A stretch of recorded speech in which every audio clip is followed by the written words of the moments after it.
सनातन धर्म है, इस पर कुठाराघात है। ऐसे ही चलता रहेगा तो हमारे सनातन धर्म और हमारी आस्था जो है भगवान के ऊपर वह विखंडित होगी। जघन्य महाअपराध है। पहले तो ऐसे जितने भी अपराधी हैं उनको पकड़कर सूली पर लटका देना चाहिए। ये सनातन संस्कृति की परंपरा और आस्था का देश है। यहाँ आस्था को ही स्वीकार करके पत्थर को भगवान बना लेते हैं लोग, और जो भी ऐसे कृत्य कर रहे हैं व्यक्तिगत तौर पर वो महापापी हैं।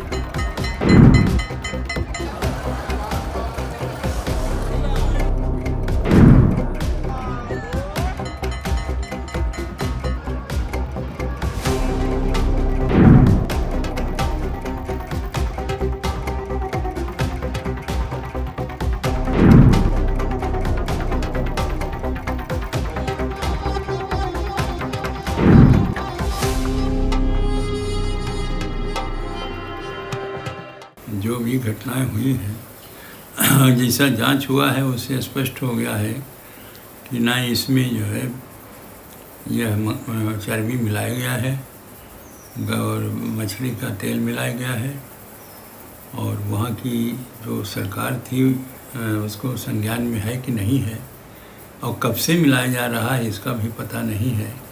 क्योंकि अभी वर्तमान समय में जब चर्चा हुई है तो ये जब खोज हुआ है तो इसकी पुष्टि हो गई है।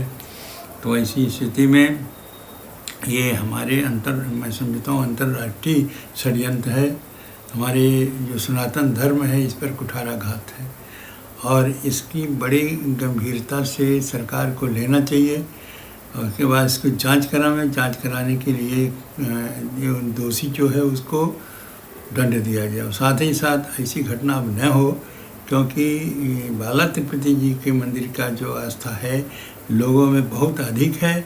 वर्तमान समय में जहाँ भी देखा जाए लोग बाला तिरुपति जी जाते हैं, वहाँ से प्रसाद के रूप में लड्डू लेते हैं और लड्डू दिया जाता है उनको।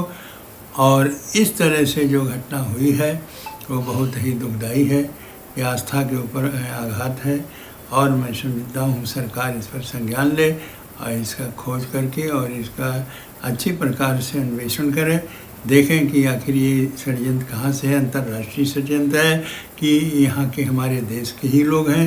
हमारे सनातन धर्म के ऊपर जो कुठाराघात हुआ है वो बहुत ही कष्टदायी है, और इसका जांच बहुत ज़रूरी है। और जिन लोगों ने ऐसी षड्यंत्र किया है उनको कठोर से कठोर दंड दिया जाए, नहीं तो ऐसे ही चलता रहेगा तो हमारे सनातन धर्म और हमारी आस्था जो है भगवान के ऊपर वह विखंडित होगी। लोग सोचेंगे कि प्रसाद में जब इस प्रकार से मिलावट हो रहा है तो हम उस प्रसाद क्यों लेंगे। तो ऐसी जो समस्या उत्पन्न होगी हमारे श्रद्धालुओं पर, भक्तों पर, वह बहुत ही दर्दनाक होगा, बहुत कष्टदायी होगा।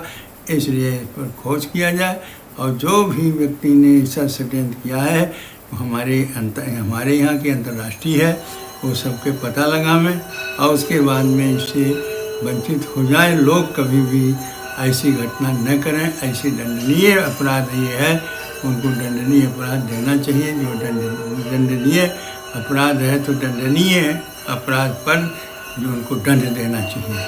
कुल जो प्राण प्रतिष्ठा भगवान रामलला में वहाँ से 1 लाख लड्डू आए थे, क्या माना जाए करोड़ों हिंदुओं का आस्था के साथ खिलवाड़ किया गया था? बहुत ज़्यादा खिलवाड़ हुआ है। और यहाँ नहीं, मैं समझता हूँ जहाँ जहाँ भी वो मंदिर हैं और जहाँ बालाजी का संबंध है वहाँ सभी जगह वो लड्डू जाते हैं, और सभी जगह इस लड्डू का प्रयोग लोग किए हैं। और करने के बाद में वो आज जब पता चल रहा है तो लोग दुखी हैं। जघन्य महाअपराध है। पहले तो ऐसे जितने भी अपराधी हैं उनको पकड़कर सूली पर लटका देना चाहिए। इसके लिए कोई क्षमा नहीं है। तिरुपति बालाजी में सब भगवान में लोगों की आस्था रहती है, वहाँ दर्शन पूजन बंधन किए ले जाते हैं। इस प्रकार से धर्म भ्रष्ट करना, पद भ्रष्ट करना, ये जगनमोहन रेड्डी की सरकार में कहीं ना कहीं षड्यंत्र किया गया। और उसके बाद 1 लाख से ज़्यादा लड्डू अयोध्या राम मंदिर प्राण प्रतिष्ठा में भिजवाना, यह भी एक बहुत बड़ा अपराध जो मैं मानता हूँ कि जिसकी कोई क्षमा और कोई विधा नहीं है। ऐसे लोगों के ऊपर त्वरित और निष्पक्ष कार्यवाही की जानी चाहिए और इन्हें सूली पर लटका दिया जाना चाहिए। जो भी आरोपी पाए जाएं, जो भी दोषी पाए जाएं, इसमें कहीं कोई क्षमा की विधा है ही नहीं, शब्द ही नहीं है। इतने बड़े अपराध हैं ये बहुत बड़ा अपराध है, महापाप है। करोड़ों साधु संतों और सनातन धर्म को मानने वालों के साथ आस्था के साथ खिलवाड़ किया गया है, उनका धर्म भ्रष्ट करने का काम किया गया है।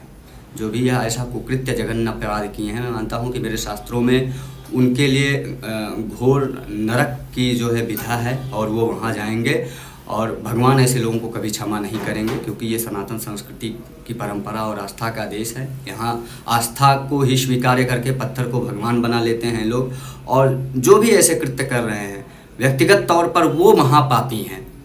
बाकी भगवान राम की प्राण प्रतिष्ठा में सम्मिलित होने वाले लोग और जो तिरुपति बालाजी नित्य प्रतिदिन दर्शन करने जाते हैं, वह उनके किसी भी प्रकार के धर्म पर कोई भी जो है प्रश्न चिन्ह नहीं है।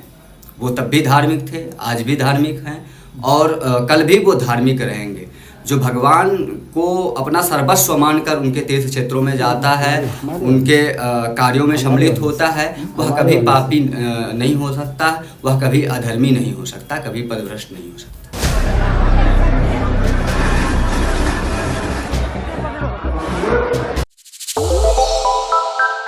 श्रेष्ठ उत्तराखंड पर खबरों से जुड़े रहने के लिए चैनल को सब्सक्राइब और लाइक करें, बेल आइकन दबाएं और देखते रहें श्रेष्ठ उत्तराखंड।